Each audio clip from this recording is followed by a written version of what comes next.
Okay, picture this. You're watching a family game show. You know the vibe. Bright lights, big smiles, lots of laughing. Now imagine that one of the contestants up there is actually a killer. No, this isn't some movie plot. This is the real story of how a disturbing joke on live TV ended up being a crucial piece of a murder investigation. And, incredibly, how a victim helped solve her own murder from beyond the grave. So, meet Tim Bleefnick. He's on Family Feud. The question seems simple enough. But his answer? Wow. Delivered with this big smile, it's just not right. The audience laughs, they think it's just a punchline. But if you listen closely, it feels like something else. It's like a confession hiding in plain sight for millions of people to see. And just a few months later, that on-air joke becomes this absolute nightmare. The laughter from the studio audience is replaced by the deafening silence of a crime scene.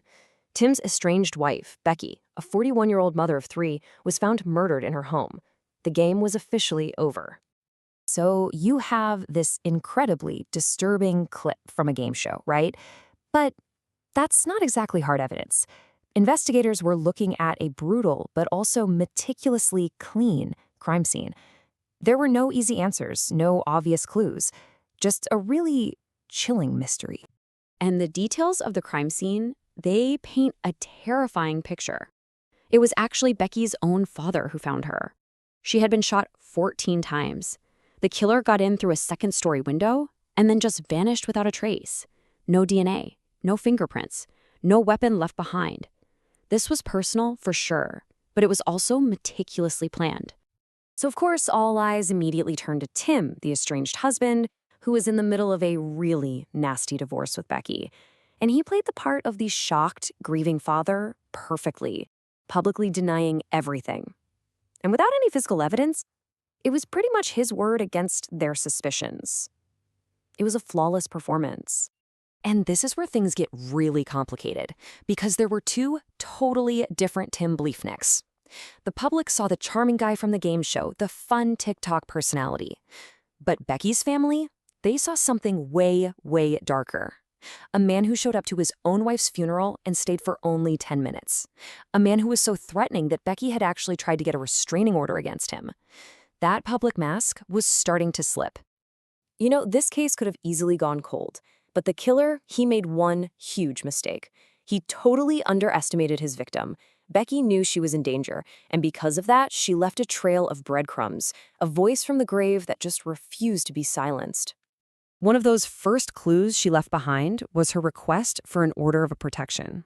In her filing, she detailed Tim's behavior, which was getting more and more alarming, including him just entering her home without her permission. Now get this, the judge actually denied the order.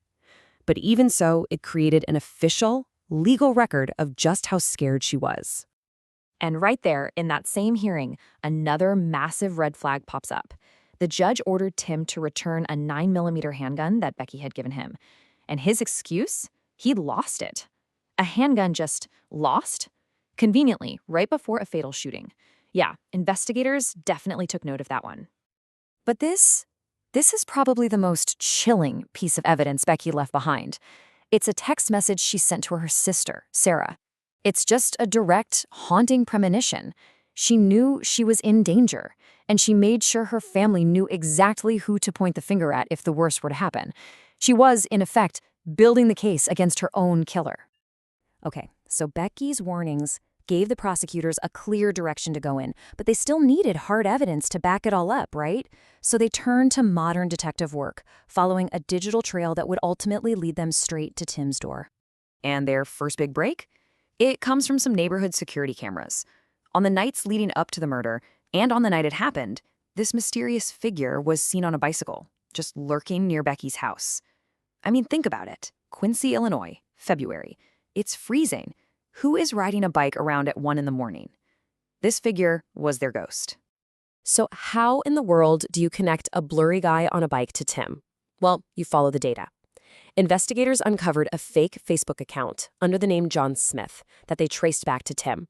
And that John Smith account had been used to buy the exact same model of bike seen on the video.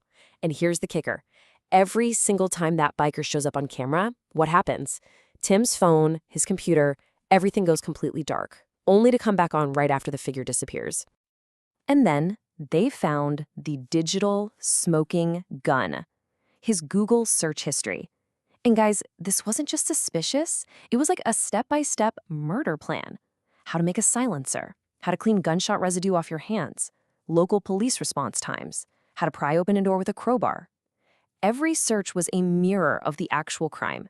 He wasn't just thinking about it, he was actively planning it. So in the courtroom, it really became this battle, right? The prosecution lays out their case, piece by damning piece. They found shell casings in Tim's basement that were a perfect match to the crime scene. The defense's response? Well, we don't know where those came from. Plastic from an Aldi bag was found at the scene, and Tim had stacks of them at home. The defense? Everybody in town has Aldi bags. Their whole strategy was just to create doubt, no matter how flimsy it sounded. Yeah, the defense tried to poke holes in everything, but come on, the evidence was just overwhelming. Becky's own words, combined with that damning digital trail, told a story that was absolutely impossible to ignore. And after a super fast trial, the whole city of Quincy basically held its breath.